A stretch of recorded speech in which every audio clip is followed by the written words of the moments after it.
नमो अरिहन्ताणं नमो सिद्धाणं नमो वायरियाणं नमो वैजायाणं नमो लोये सवसाहुणं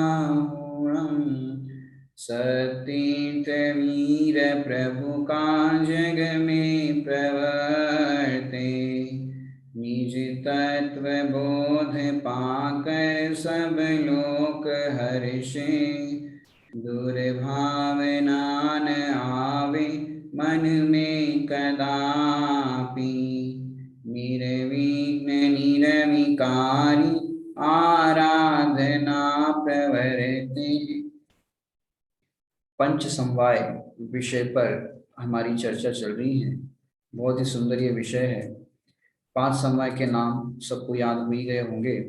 स्वभाव, पुरुषार्थ, काललब्धि, भवितव्य और निमित्त।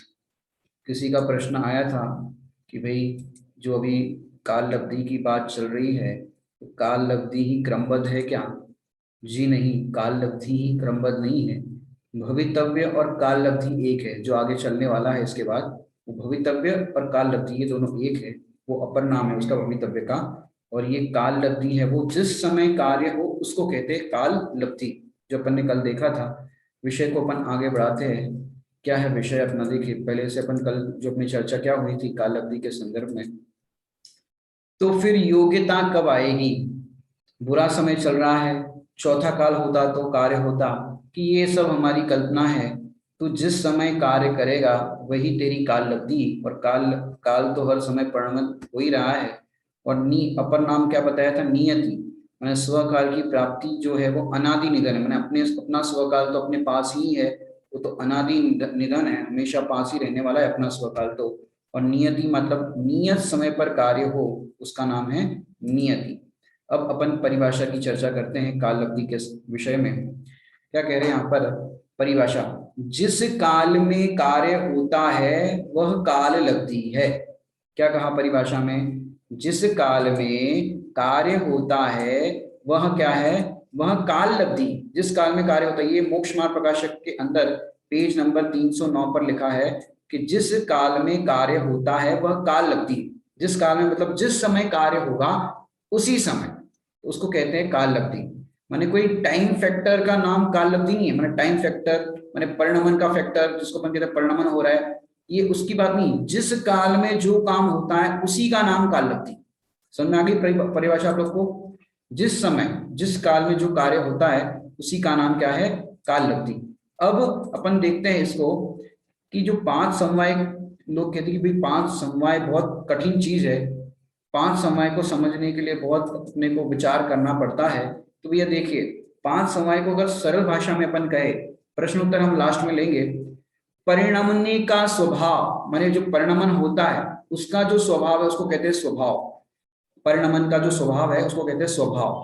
परिणमने की योग्यता उसको कहते हैं पुरुषार्थ। एक एक शब्दों में आपको ये हम समझा रहे हैं। परिणमने का जो परिणमन जो होता है उसका जो परिणमन जो होता है उसको कहते हैं स्वभाव। फिर परिणमने की जो योग्यता है उसका नाम पुरुषार्थ। फिर जो परिणमन होता है उसको कहते हैं काल लब्धि। और परिणमन होने योग्य था, इसको कोई भी बदल नहीं सकता, होने योग्य था, इसको तो कहते हैं भवितव्य। और परिणमन के समय जो उसके सामने हो उपस्थित, उस पर आरोप जाता है, उसको कहते हैं निमित्त। माने कार्य के होने में पांच समवाय अवश्य होते ही है। समझ में आया कि नहीं आया? पहले दिन हम आपको ये बता चुके हैं कि कार्य जब होता है तो पांच समवाय वहां पर होते ही है। मैंने देखो, मल्लीनाथ मल्लीनाथ भगवान को बैराग्य हुआ। बैराग्य का क्या प्रसंग था? वहां तो कोई पशु नहीं बंधे थे नेमी कुमार के जैसे। ये वैसा ही एक एग्जाम्पल है कि जैसे नेमी कुमार को शादी करने जा रहे थे और बैराग्य हुआ, वैसे ही मल्लीनाथ भगवान को भी ऐसे ही हुआ। मैंने मल्लीनाथ तीर्थंकर को शादी करने जा रहे थे, पंडित साहब ने तो पाठ भी लिख दिया, सज धज कर दूल्हा बन कर निकले मल्ली कुमार, नगरी की शोभा देख जागा प्रभु को यह विचार। नगरी की शोभा देख करके भी विचार ऐसा हो सकता है कि हाँ, आप लोग देखो, कहीं पर पंचकल्याणक में गए, कहीं शादी ब्याह में गए, सवेरे तो पूरा नगर और जो भी पांडाल वांडाल है सजा सवेरा दिखता है, और जैसे ही शाम को फेरे पड़ गए और सब धीरे धीरे पांडाल उतरने लगा, सब कुछ है वो पैकिंग होने लगा, तो अपने को लगता है अरे अब कैसा सुना सुना लग रहा है, पूरा ग्राउंड है वो खाली होने लगा, तो अपने को सुना सुना लगता है, तो फिर तो अपन घर आ जाते हैं। लेकिन ज्ञानियों को उस संयोग के काल में भी अभी कितनी नगरी सुंदर सी दिख रही है, और ये सब हो जाएगा कार्यक्रम उसके बाद तो वैसे ही सुना सुना हो जाएगा। तो ऐसा नगरी की शोभा देख करके मल्ली कुमार को वैराग्य हुआ और दीक्षा धारण कर ली। तो ऐसे जो भी परिणमन होता है जिस काल में होता है वो उनकी काल लब्धि, कि वो विवाह के समय उनकी काल लब्धि आ गई थी दीक्षा धारण करने की, तो ये है काल लब्धि। जिस समय जो कार्य होना होता है, जिस काल में जो कार्य होता है वह क्या है, काल लब्धि। तो इतनी सी इसकी परिभाषा है, सरल है, और पहले बहुत चर्चा कर चुके हैं ऐसे विषयों पर। अब विषय सामग्री पर देखते हैं। विषय सामग्री में क्या लिखा है? विषय सामग्री स्वकाल, निश्चय माने परिणमन, और परकाल माने व्यवहार, और उपादान घंटा दिन आदि। माने देखो निश्चय काल और व्यवहार काल नाम सुना होगा आपने, छेड़ाला के अंदर भी आता है निश्चय काल और व्यवहार काल। व्यवहार काल जो है, व्यवहार काल माने घंटा, दिन, घड़ी, समय, तारीख, ये जो कुछ भी व्यवहार काल है, जो समय है, वो तो लोग को समझाने के लिए, माने ये जो लोग है, इन लोगों को लोक व्यवहार जो अपना चलता है उसको समझाने के लिए, भी शादी कब होगी कि इस तारीख को इतने बजे ऐसे शादी होगी, ये टाइम, ये समझाने के लिए, लोक व्यवहार के लिए काल की चर्चा होती है। माने व्यवहार काल लोक समझाने के लिए था, तो किस समय कार्य होगा।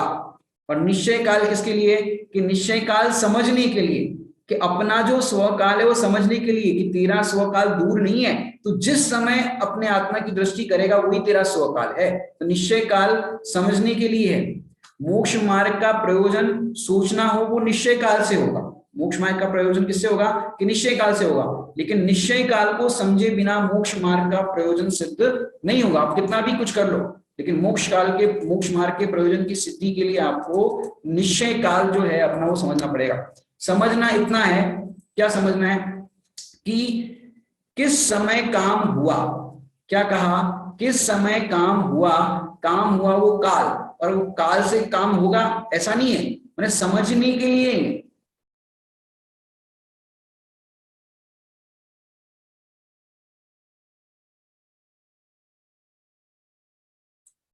हेलो,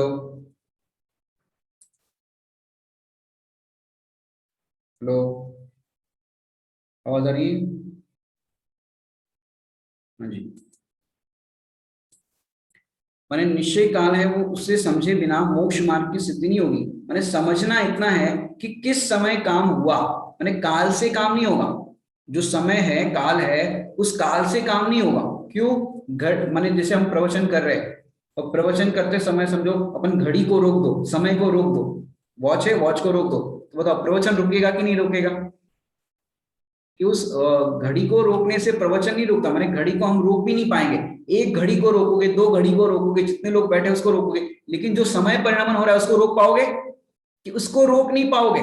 कि जो समय जो बीत रहा है, जो समय में परिणमन हो रहा है, उसको हम रोक नहीं सकते, उसको तो बदल नहीं सकते हम।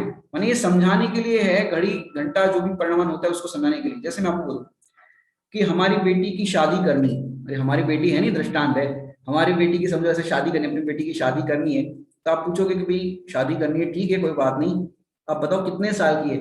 मैं कहूँ वो 5 साल की है, तो 5 साल, अरे 5 साल की पंडित जी क्या बात करते हैं, 5 साल की बेटी है तो 5 साल की बेटी, अभी नहीं होगी, वो तो 20 साल की होगी, 25 साल की होगी तब होगी। 5 साल की तो चिंता मत करो, उसकी काल लब्धि आएगी तब होगी। अब विस्मय क्यों हुआ? पहले तो हमने कहा कि बेटी की शादी करनी है, तो आपने कहा कोई बात नहीं, आप बताओ कितने साल की है, क्या है क्या है, हमने बोला 5 साल, आपने अरे 5 साल की आप चिंता कर रहे हो, ये तो बहुत टाइम है उसकी। आपको मतलब आश्चर्य होता है, और मैंने कहा कि वो बेटी 35 साल की हो गई। अच्छा 35 साल की हो गई पंडित जी, क्या बात हो गई? मैंने 35 साल तक उसकी शादी में कोई प्रॉब्लम है क्या? कुछ उसमें कमी है क्या? 35 साल की हुई अब तक शादी नहीं हुई, क्या क्या क्या बात है पंडित जी? आप हमको अकेले में बता दो, कोई बात हो तो देखते हैं, उसके लायक भी कोई कोई ना कोई बना होगा, उससे शादी करा देंगे, आप बताओ तो सही। कि नहीं नहीं नहीं वो तो बहुत बढ़िया है, और फिर आप सहानुभूति भी दोगे कि 35 साल की अभी तक बाकी है लड़की, अब तक शादी नहीं हुई। मैंने फिर अपन ज्यादा इंटरेस्ट नहीं दिखाएंगे, कोई इतने साल की कहेगा तो कि नहीं नहीं लड़की में कोई कमी होगी, कोई बात होगी। अब फिर हमने कहा कि नहीं नहीं नहीं, हम तो बहुत अच्छी लड़की है, और हम शादी भी 20 लाख की करना चाहते हैं, 20 लाख रुपए का जेवर वगैरह सब कुछ देना चाहते हैं। 20 लाख का देना चाहते हो फिर भी नहीं हुई, तो फिर पंडित जी जय जैन कुछ ना कुछ तो गड़बड़ है। 20 लाख भी करना चाहते हो, इतने साल की हो गए अब तक शादी नहीं हुई, माने अब तक शादी नहीं हुई, तो ये फैक्टर क्या है कि काल लब्धि नहीं आई उसकी, कि जिस समय उसकी शादी होने योग्य थी वो समय नहीं आया। कई बार तो लोग बोलते ना, क्या हुआ इस बार आपकी लड़की की शादी, इस बार मुझे अगर क्या करे, वो योग्य समय नहीं आ रहा है। कि समय आ जाए ना तो यू चट मंगनी और पट ब्याह, ऐसा बोलते हैं दुनिया में, चट मंगनी और पट ब्याह, यू शादी हो जाती। इतने टाइम से खोज रहे थे, मिल नहीं रहा था, गांव में छोरा नगर में ढिंडोरा, ऐसा बोलते ना कि पड़ोस वाले से ही शादी हो गई, उसी गांव में हो गई, अपन दूर दूर ढूंढने जाते थे, वहां हुई नहीं। तो उसकी काल लब्धि, मैंने अपन कहे कि भाई हमको एक मकान बेचना है, तो आप कहोगे पंडित जी कितने कितने का है, कितना क्या है बजट, क्या है वो मकान बेचने का, आपको कितने बेचना है। हमने कहा 50 लाख का बेचना है। 50 लाख का, कितना पुराना मकान है, कहाँ कैसा क्या है। तो हमने कहा कि नहीं नहीं अभी पिछले साल ही पूरा इंटीरियर डेकोरर करके बनाया। अच्छा 50 लाख रुपए का, नहीं नहीं ऐसे है तो 1 करोड़ का। लेकिन अब क्या हुआ कि अभी ये कोरोना और ये सब आ गया, दवाई के खर्चे बहुत हो गए, 2-3 घर के मेंबर भर्ती हो गए कोरोना के उसमें, तो वो थोड़ा पैसे की जल्दी आ पड़ी है। और वो मेन बाजार के बीच में है, और 50 लाख का है तो करोड़, है तो 1 करोड़ का, लेकिन 50 लाख में अभी बेच देंगे, कोई बात नहीं, हमको जरूरत है दवाई के लिए। तो आप क्या करोगे, तुरंत पंडित जी आप बताओ कहाँ है क्या है, रजिस्ट्री बनाओ, प्लॉट तैयार कर लेंगे। लेकिन वो मकान अभी मेन बाजार में नहीं है, वो तो जंगल में है कहीं, और वो 200 साल पुराना है। अरे पंडित जी क्या बात करते हो, 200 साल पुराना, ऐसा खंडर में हमको नहीं चाहिए, जंगल में हमको नहीं चाहिए। क्यों, हम काल लब्धि देखते, काल देखते कितने समय पुराना है, क्या है, वो काल देखते, उसका समय देखते हैं कि कितना पुराना है, कहाँ है, क्या है। तो कोई भी आसपास कोई नहीं रहता है, जंगल में है, तो कोई उसको नहीं देखेगा। मैंने हम दुखी भी होते हैं तो भी देखो काल देखा जाता है, मैंने कितना काल। जैसे मैं बोलूं पंडित मैं बहुत दुखी हूँ, क्यों दुखी हो, कि मेरी एक शर्ट खो गई। शर्ट खो गई पंडित जी, क्या क्या क्या हुआ, कितने पुरानी थी।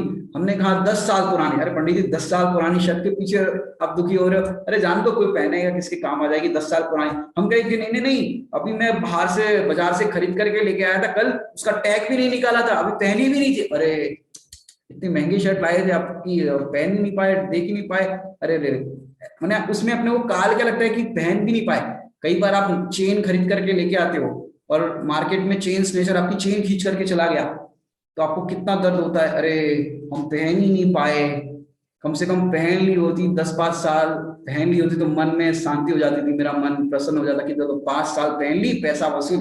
अब पहन ही नहीं पाए, तो काल देखते अपन, पहन ही नहीं पाए तो क्या फायदा। तो अपन हर चीज में ये काल देखते हैं कि कितने साल तक कैसा क्या रहा। तो ऐसे ये कितने साल पुरानी, इस तरह का अपन काल देखते हैं। माने निश्चय काल और व्यवहार काल, तो प्रत्येक द्रव्य गुण का प्रति समय जो परिणमन हो रहा है, प्रत्येक द्रव्य गुण पर्याय का जो प्रति समय परिणमन हो रहा है, वो है उसका निश्चय काल। जो परिणमन हो रहा है वो निश्चय काल। मैंने आप देखो, बाजार में से आप कोई चीज खरीदते हो, मैंने कोई चीज आपको दिख रही, मैंने बाजार में आप गए, जो चीज आपको दिख रही है वो है लब्धि, जो दिख रही है वो है लब्धि। जैसे आप लौकी खरीदने गए, लौकी समझते हो, लौकी, लौकी में भी क्या होता है, कई लोग दूधी बोलते हैं, कई लोग लौकी बोलते हैं, कई लोग घिया बोलते हैं, पर वो तो वही है। अब आत्मा को आप जो भी कहो, शुद्धात्मा कहो, आत्मा कहो, चेतन कहो, आत्मा तो वही है। ऐसे लौकी बोलो कि दूधी बोलो, घिया बोलो, एक ही है। लेकिन आप लौकी देखने जाते हो, बाजार में खरीदते हो, तो काल देखते हो उसका, ताजी है कि बासी है। अब देखते हो ना ऐसे चेक करके कि ताजी है कि बासी है।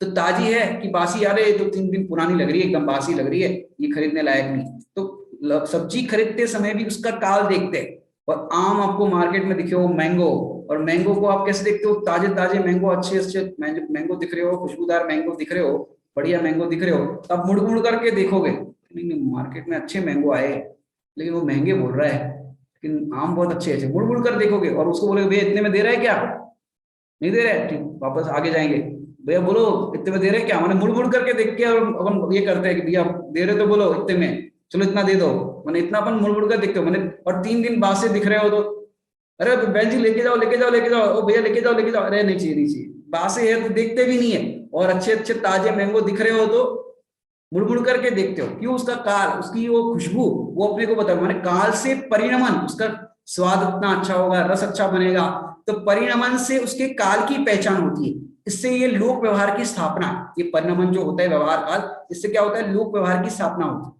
अब ये काल जो है वो परिणमता नहीं है, क्या कहा, काल है वो परिणमाता नहीं है, लेकिन परिणमाता है ना, उसे काल बताता है।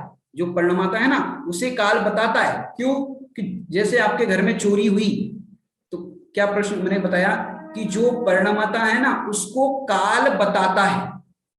परिणमाता है, उसको क्या कहते हैं? काल बताता है। जैसे आपके घर पे चोरी हुई, कि कितने बजे चोरी हुई, कि हम पंडित जी ऐसे क्या बताए चोरी कितने बजे हुई, लेकिन रात को ऐसे थोड़ी आवाज आई थी, मेरे को लगा बिल्ली है, लेकिन सोचा बिल्ली तो घर में हो नहीं सकती, हमने तो पहले दरवाजा बंद कर दिया था, पूरा घर चेक कर लिया था, क्योंकि दूध वगैरह पी के जाती है बिल्ली, हम वो बहुत ध्यान रखते हैं। अब हमने सोचा कि ऐसे कैसे आवाज आई, और आजकल लॉकडाउन चल रहा है तो शायद कुछ गड़बड़ ना हो, तो हमने देखा कि कोई चोर जैसा लगा, नकाबपोश आदमी कोई लगा, क्योंकि मास्क वगैरह लगाते हैं आजकल वैसे भी, हमको लगा, और हमको देखा चोर चोर चोर, हमने आवाज लगाई और भाग गया। तब हमने घड़ी देखी थी, और घड़ी में बजे थे 2:30 बजे, और 2:30 बजे चोर भागा था। तो 2:30 बजे चोर भागा, तो उसमें घड़ी ने क्या किया, काल ने क्या किया, कि जिस समय वो परिणमाता है और जो काल होता है, क्या कहा, उस समय परिणमाता है, उसे जो काल बताता है उसको कहते हैं ये काल। तो कितने बजे चोरी हुई है? 2:30 बजे। तो 2:30 बजे काल ने कुछ नहीं किया, समय जो है उसने कुछ नहीं किया, उसने तो सिर्फ बताया। काल परिणमाता नहीं है, लेकिन परिणमता है ना, उसे काल बताता है। उसको काल क्या है? बताता है। तो ये अपन ने देखा कि विषय सामग्री में स्व काल जो उसका है वो परिणमन, और पर काल जो है वो व्यवहार उपादान। व्यवहार उपादान में क्या लिया? घंटा, दिन, समय जो होता है अपना व्यवहार काल, उसको लिया। अब अपन अगला बिंदु देखते हैं। इसके बाद जो पॉइंट है वो देखिए, वरदान विशेषताएं है, काल लब्धि समवाय की विशेषताएं। वरदान, सभी कार्यों की योग्यता एक साथ नहीं आती है, ये समवाय की विशेषता है। क्या कहा? सभी कार्यों की योग्यता एक साथ नहीं आती, मतलब सब काम एक साथ नहीं होते, ये समवाय की विशेषता है। अब ये कैसी विशेषता है समझते अपन, कि वरदान है, प्रकृति का वरदान ऐसा है कि सभी काम सभी कार्य एक साथ नहीं होंगे। जैसे जो लोग ये सोचते हैं कि सबको एक साथ सम्यक दर्शन हो जाए, क्या हो जाए? सबको एक साथ सम्यक दर्शन हो जाए, पूरे घर परिवार वाले सारे सम्यक दृष्टि हो जाए तो कितना मजा आ जाए। सारे जीव मोह से दुखी है, मिथ्यात्व के कारण एक दूसरे पे ब्लेम करते हैं, सभी सम्यक दृष्टि हो जाए तो कौन किसको ब्लेम करेगा, कौन किसका क्या करेगा? कि सब सोचते हैं कि सबको एक साथ सम्यक दर्शन हो जाए, वो मिथ्या दृष्टि है। क्या कहा? कि जो ऐसा सोचते हैं वो मिथ्या दृष्टि है। क्यों मिथ्या दृष्टि है? कि सभी को परिणमा देना चाहते हैं, और सभी को परिणमा देने का जो भाव है यही तो मिथ्यात्व है। और सभी को एक साथ परिणमा देना, सबको एक जैसा परिणमा देना, और एक जैसा एक साथ परिणमा देना ये भी मिथ्यात्व है। सबको परिणमा देना और एक साथ परिणमा देना ये भी तो एक मिथ्यात्व है। तो एक साथ कर देना चाहता है, लेकिन मिथ्यात्व तो मिथ्यात्व है।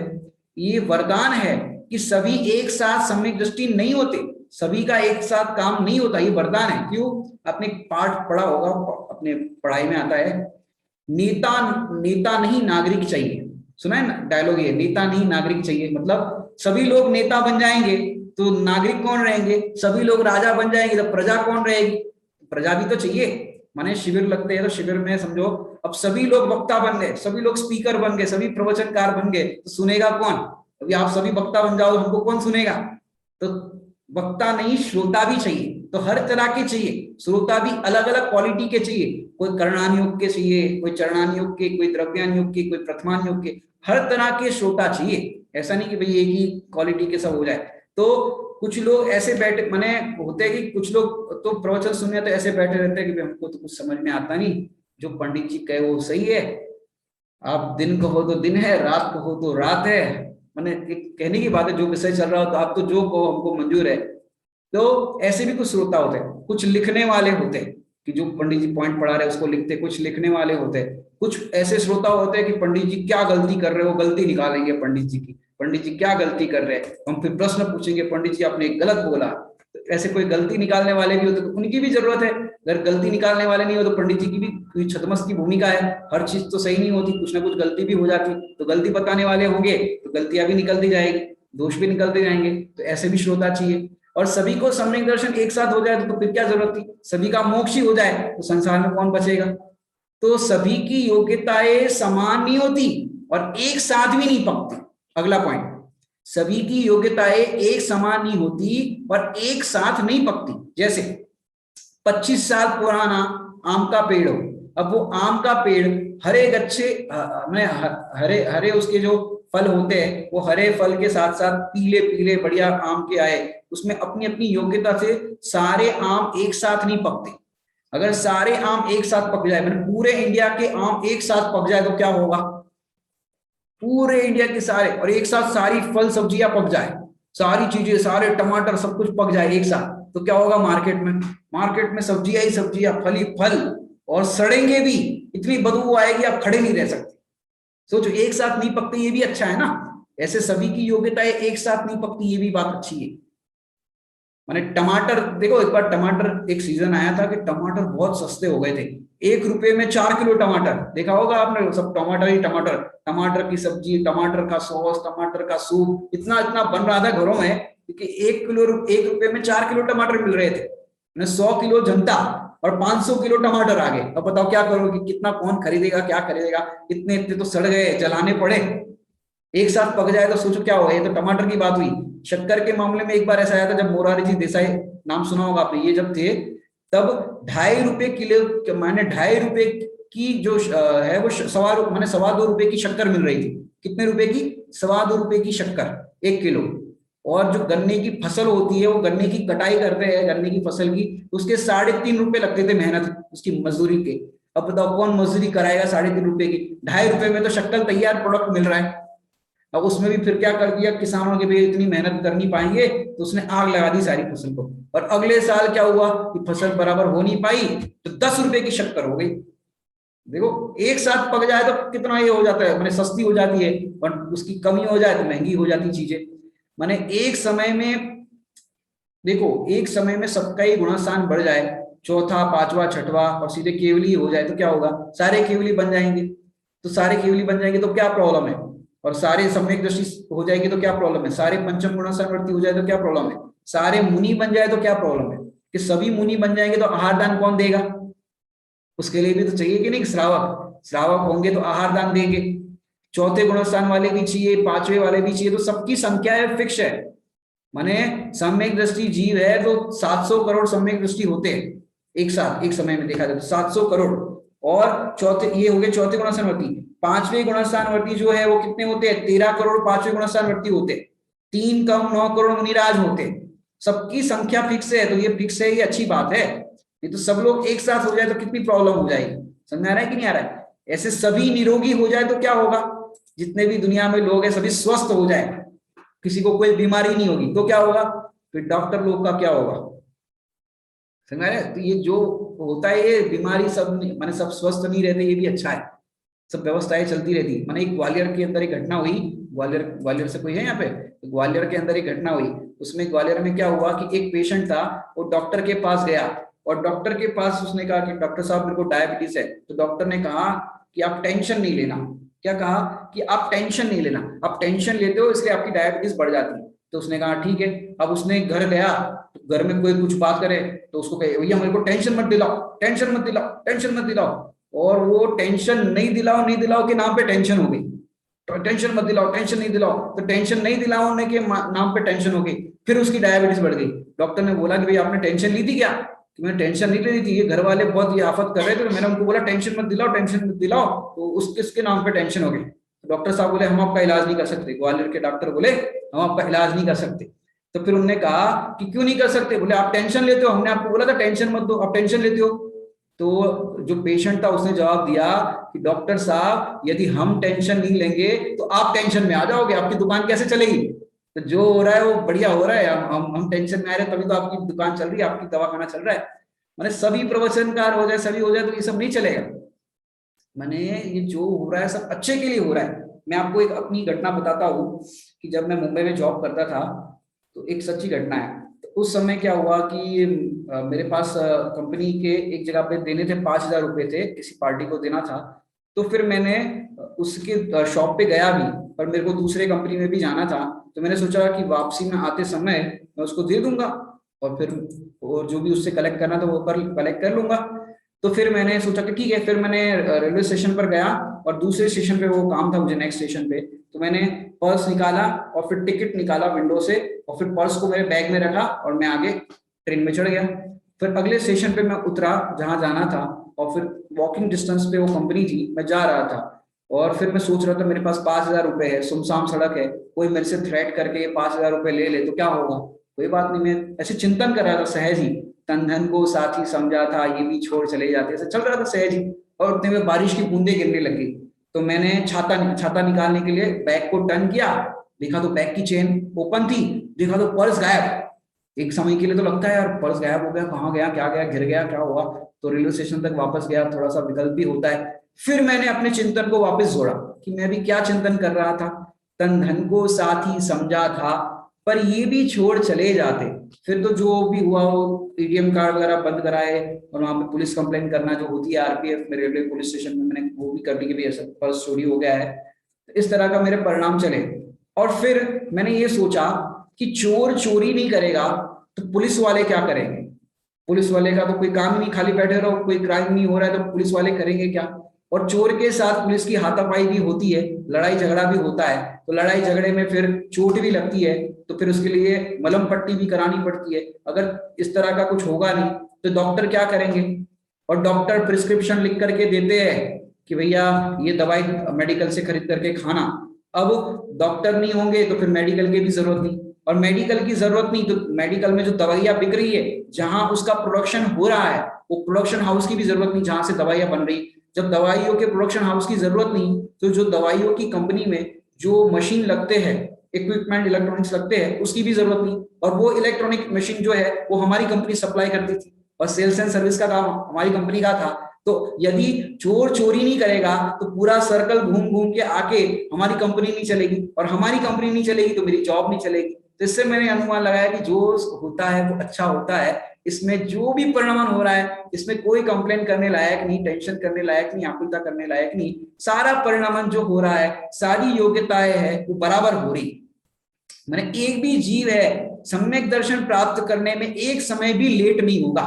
सभी की काल अवधि आएगी, सबका समय आएगा, सबका काल आएगा, इसलिए चिंता मत करना। जैसे पहले ऐसा बोलते थे, मेरा नंबर कब आएगा, अरे आएगा आएगा ऐसा बोलते थे, मेरा नंबर कब आएगा, अरे आएगा तो चिंता मत कर। दूध में शक्कर डालेगा तो तेरा दूध मीठा होगा। ऐसे तू अपने स्वभाव सम्मुख होने का पुरुषार्थ करेगा तो तेरी काल अवधि भी आएगी। लेकिन काल अवधि के भरोसे मत बैठ जाना, भरपूर सुखी कर दोगे तुम यह सोचे सन्मुख खड़ारा। तो ऐसे खड़े रहोगे तो नहीं होगा, भगवान भी नहीं करेंगे, सोचते रहोगे तो नहीं करेंगे। लेकिन तुम्हारा समय भी आएगा, तो कैसे आएगा कि काल लब्धि के भरोसे बैठ जाओगे तो नहीं आएगा। मणि मंत्र तंत्र बहु होई, सम्यक दर्शन न करावे कोई। तुम मणि मंत्र तंत्र भी कर लो तो भी सम्यक दर्शन तुम्हें कोई नहीं कराएगा। अब देखो, कुंदकुंद आचार्य देव और उनके माता पिता आहार दान के बाद मुनिराज से प्रश्न किया कि हमारे घर में जैन शासन नहीं होगा। क्यों नहीं होगा, क्योंकि हमारे घर में मान जैन शासन की पताका लहराने वाला कोई वारिस तो आ ही नहीं रहा है, इतने साल हो गए, तो हम एक काम करते हैं, दीक्षा धारण करते हैं। तो मुनिराज ने कहा कि नहीं, अभी आपके दीक्षा का समय नहीं आया, दीक्षा की काल अवधि नहीं आई, आपके माने आपका ये समय नहीं आया, जब आएगा तब आपकी दीक्षा होगी। फिर मुनिराज ने कहा कि आपके घर में पंचम काल के अंत तक जिनशासन की पताका फहराने वाला एक महापुरुष पैदा होने वाला है, और वो होएगा, उसके बाद आपकी काल अवधि आएगी।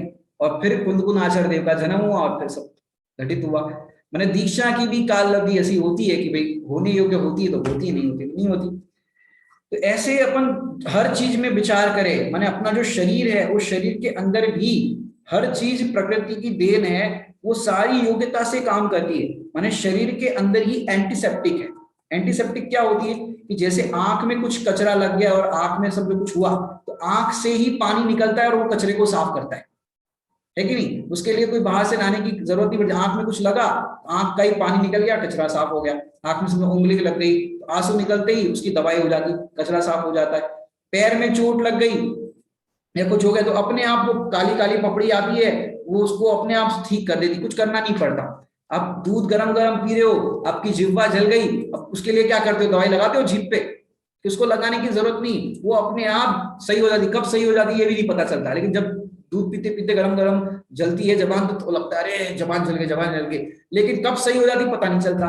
सब अपनी व्यवस्था अपनी योग्य होती है। माने अपन क्या करते हैं, पिंपल्स हो जाते हैं मुंह पे, ज्यादातर पिंपल्स की सबको प्रॉब्लम होती है, पिंपल्स हो जाते हैं, तो पिंपल्स के लिए हम क्या करते हैं, पिंपल्स के लिए क्रीम लगाएंगे, बोरो प्लस, फेयर एंड लवली, ये लवली बोलो, क्या कुछ ना कुछ लगाते रहते हैं, चेहरे पे लिपा पोती करते रहते हैं, लेकिन वो उसका इलाज नहीं है। और वो जब दूर होना है तब होता है। उसके लिए आपको करना क्या है कि वो पिंपल्स हो जाती है, तो ये सारे पिंपल्स आपको बाहर में लक्षण दे रहे हैं, आपका पेट खराब है, आपका पेट खराब है, उसका लक्षण यहाँ पे पिंपल्स होते हैं। आप 2-3 दिन तक सूप सब्जी सलाद पे रह जाओ, सूप पियो, लिक्विड भरपूर पियो, सलाद खाओ, ककड़ी टमाटर ये सब चीजें खाओ, फल खाओ, तो आपका पेट साफ होता जाएगा और यहाँ पे पिंपल्स है वो भी कम होते जाएंगे। पिंपल्स हो जाए तो कभी उसको फोड़ना नहीं तो वो दाग रह जाएंगे फिर।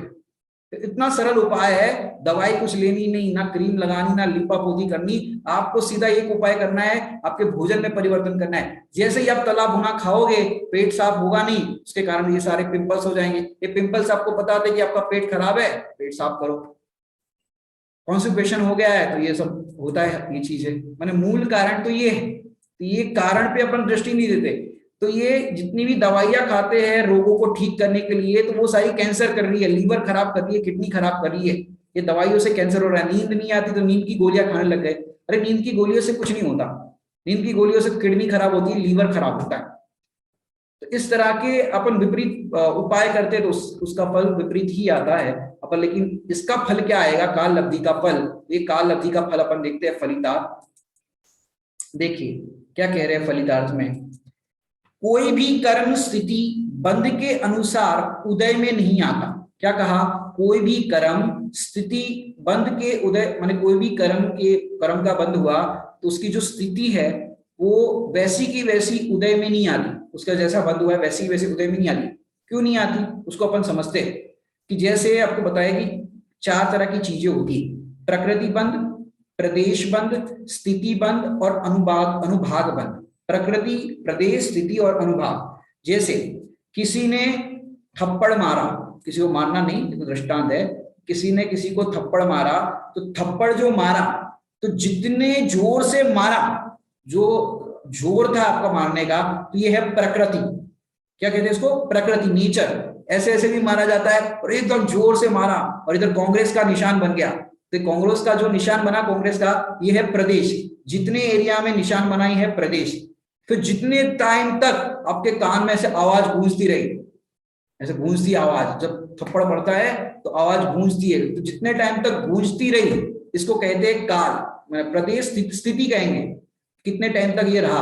और जितने दिन तक आपको उसका दर्द, अनुभाग माने उसका दर्द कब तक रहा, वो दर्द जो फील है हो रहा है आपको, उसको कहते हैं अनुभाग, उसका जो फल कितना आपको उसका दर्द महसूस हो रहा है। तो प्रकृति बंध, प्रदेश बंध, स्थिति बंध और अनुभाग बंध। जैसे आपको बाल तोड़ हो जाते, बाल तोड़ पता है, नाम सुना है बाल तोड़, माने गुमड़ा हो जाते हैं, फोड़े हो जाते हैं, तो वो बाल तोड़ जो है 1 महीने में ठीक होगा। कितने दिन में, 1 महीने में ठीक होगा। बुखार है वो 4 दिन में होगा। अगर रोटी खाई आपने बुखार में तो 1 महीना भी लग सकता है, ये आपने उसको बढ़ा दिया बुखार को, मैंने 4 दिन में भी ठीक हो सकता है, मैंने 4 दिन का 3 दिन में भी ठीक हो सकता है यदि संयम रखा तो। ऐसे ही 70 कोड़ा कोड़ी मिथ्या दृष्टि जीव को बंद होता है प्रति समय, वो अगर आत्मसन्मुख दृष्टि करे तो अंतर कोड़ा कोड़ी हो जाए, माने सागर भर कर्म बंद हो रहा है तो वो चुल्लू भर रह जाए, ऐसा भी होता है। अब देखो 7वें नरक में से पहले नरक में अपकर्षण हो गया था, किसका, श्रेणिक राजा का। श्रेणिक राजा का ऐसा हो गया था 7वें नरक से पहले नरक, माने वो जैन दिगंबर मुनिराज को मानते ही नहीं थे, बहुत धर्मावलंबी थे श्रेणिक राजा, तो वो तो विरोध करते रहते थे जैन दिगंबर मुनिराज का। तो उन्हें शॉर्ट में बताऊंगा, समय अपना हो रहा है, कि वो दिगंबर मुनिराज पर उन्होंने मरा हुआ सर्प डाला गले में। अब हजारों लाखों करोड़ों चींटियां, आप उस दृश्य को अपने आंखों के सामने देखो कि गले में मरा हुआ सर्प लाखों करोड़ों चींटियां कैसे काट रही होगी, पूरा ये लाल लाल पूरा हो गया सोचो, और 3 दिन तक। और मुनिराज ने हटाया भी नहीं, क्योंकि हटा नहीं सकते, उपसर्ग आया तो उपसर्ग के काल में वैसे ही ध्यान रहे। अब ये तो करके आ गए और चिलना रानी को बताया कि मैंने तुम्हारे गुरु को ऐसा किया। बोले मेरे सच्चे गुरु होंगे तो अभी भी वही स्थान पर हो गया, आओ चलो। और जाकर के देखा वही स्थान पे लाखों करोड़ों चींटियां, और साथ में शक्कर भी लेके गए थे, बुद्धिमान थे कि भाई उपसर्ग निवारण तो करना पड़ेगा, वही स्थान पर होंगे तो शक्कर लेके गए थे। और फिर जैसे ही देखा मुनिराज को, अरे ये तो सच्चे गुरु है, उनके घरों में इतनी चींटियां है, 3 दिन तक ऐसे ही यहाँ पर विराजमान है, अरे ये मैंने क्या किया। और फिर उनका उपसर्ग मैंने सर्प था उसको हटाया, और फिर कपड़े से चींटियां हटाई, शक्कर वहां आजू बाजू डाल दी, तो वो सब चींटियां वहां शक्कर के पास चली गई, और फिर उनका उपसर्ग पूरा निवारण किया। और मुनिराज की ऐसी मुद्रा देख करके अंदर में शांत परिणाम हो गए, अरे मैंने ये क्या किया। और मुनिराज ने आशीर्वाद दोनों को एक साथ दिया, धर्म वृद्धि रस्तु। अरे मैंने इतना पाप किया फिर भी ऐसा आशीर्वाद। और उस समय उनको सम्यक दर्शन हो गया। अब 3 दिन पहले उन्होंने 7वें नरक की आयु बांधी थी 33 सागर। अब सागर का माप बताएं तो बहुत समय लगेगा। और उस 33 सागर से उनकी घट करके आयु रह गई मात्र 84,000 वर्ष। 7वें नरक से पहले नरक और 84,000 वर्ष की आयु रह गई, तो उसको उन्होंने अपकर्षित कर दिया।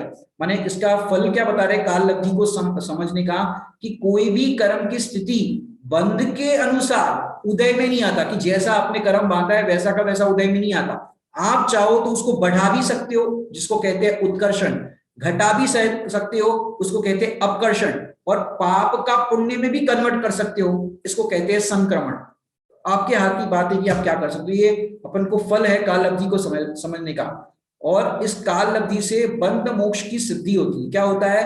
बंध मोक्ष की सिद्धि होती है। और फिर इससे और क्या फायदा है कि प्रत्येक जीव के गुणस्थान का समय अलग अलग होता है, ये ज्ञात होता है कि हर जीव के योग्यता अलग है, काल अवधि अलग है, तो उसके गुणस्थान का समय भी अलग अलग होता है। माने जो चौथे गुणस्थान में है तो चौथे गुणस्थान में रहने का काल कितना है, 5वें में रहने का काल कितना है, 6ठे में, 7वें में, 12वें में, 13वें में, तो हर चीज का अपना अपना समय होता है, उस अनुसार ये कार्य होता है। ये अपन ने फलितार्थ में देखा। आगे 1-2 बिंदु बाकी वो देख लेते फटाफट। इसका प्रयोजन क्या है काल अवधि को समझने का, कि अधीरता का त्याग और धैर्य ही अवलंबन। मेरा नंबर कब आएगा, अधीरता मत करो, धैर्य रखो, आएगा। तुम्हारी भी योग्यता आएगी, तुम्हारा भी समय आएगा। अब अपन बुरे टाइम मैंने किसी के साथ, किसी ने अपने साथ दुर्व्यवहार किया हो, कोई बात नहीं, मेरा टाइम भी आने दो, तुम्हें बताएंगे। हाँ तो तुम्हारा टाइम है, मेरा टाइम आने दो। तो उसके लिए ये नहीं, काल लब्धि नहीं है। काल लब्धि तो इसलिए है कि आज मेरे को तीव्र गुस्सा आ गया, आज मैंने इसको जवाब दिया, कब ऐसा समय आएगा कि मैं समता की मूर्ति बन जाऊंगा, कोई मेरे पर कितना ही उपसर्ग कर दे, कितना ही कुछ कह दे, तो भी मेरे को उसको जवाब देने का परिणाम ना आए। ऐसी समता कब आएगी? तो ऐसे अधीरता जो अपने को हो गई, अपन ने जवाब दे दिया, अपन को धैर्य नहीं रहा, तो इस प्रसंग में विचार करना है कि हम अगली बार ऐसा प्रसंग कब आएगा कि हम समता पूर्वक इसको भेद विज्ञान से जीतेंगे। ऐसा समय कब आएगा? तो ये प्रयोजन है काल अवधि को समझने का। ये तो सामने वाले को बोलते मेरा भी टाइम आएगा, आज तुमने किया है, कल 12-25 बार हो जाती, ऐसे बोलते आज तेरा तो कल मेरा, तुम्हारा टाइम मान दो। अरे टाइम इसके लिए लाओ, किसके लिए लाओ, कि अब हम समता धारण करेंगे। क्यों? नहीं तो ऐसे दूसरे से बदला लेने का परिणाम रखेंगे तो कितने कर्मों की श्रृंखला बनी रहेगी अपनी। ऐसे एक दूसरे का बदला लेने जाएंगे, उसने बदला लिया, तुमने लिया, तुमने लिया, उसने, ऐसे से कर्म की श्रृंखला बनी रहेगी। इसमें से तो कर्म का अंत नहीं आएगा। तो अधीरता का त्याग और धैर्य ही अवलंबन है। माने एक भी ज्ञानी पुरुष ने, एक भी ज्ञानी स्त्री ने, सतियों ने, किसी ने भी ये नहीं कहा कि आज रामचंद्र जी ने मेरे साथ ऐसा किया है तो अब मैं उनके साथ ऐसा करूंगी। ऐसा किसी ने भी परिणाम नहीं किया, मेरे ही कर्म का होता है, उनका कोई दोष नहीं। अधीरता मेरी काल लगती ऐसी है कि ऐसा होना था, तो ये विचार किया। एकांतवाद माने ये आप प्रकरण देखना हो तो गोमटसार कर्म कांड में 879 नंबर की गाथा के अंदर ये प्रकरण देख सकते हो। ये आपको रेफरेंस के तौर पर हमने आपको बताया है। और काल अवधि समवाय के संबंध में आपको विशेष पठनीय संदर्भ जो है प्रवचन सार जी के अंदर 47 नए में 26 से 33 तक के जो नए हैं उसके अंदर आप काल अकाल नए ये काल अवधि के संबंध में पढ़ सकते हो। तो ये पूरा विषय आपको वहां पर पढ़ने मिलेगा। बहुत ही सुंदर प्रकरण है काल अवधि का। ये तो अपन ने संक्षिप्त में, कक्षा चल रही है तो कक्षा को ज्यादा विस्तार भी ना कर दे और ना ज्यादा शॉर्ट हो, बस आपको थोड़ा सा रस चखा रहे हैं, क्योंकि कक्षा में तो इतना ही मिलेगा। और भी आप ग्रंथों के माध्यम से इसके रेफरेंस को पढ़ सकते हैं। ये तो हमने आपको उसका क्या स्ट्रक्चर है 5 समवाय के प्रकरण में, वो हमने आपको पढ़ाया है। और अभी आगे अपन कल भवितव्य नाम के समवाय की चर्चा पर स्वाध्याय करेंगे। अभी का यहाँ समय हो गया है। ओम नमः सिद्धेभ्यो।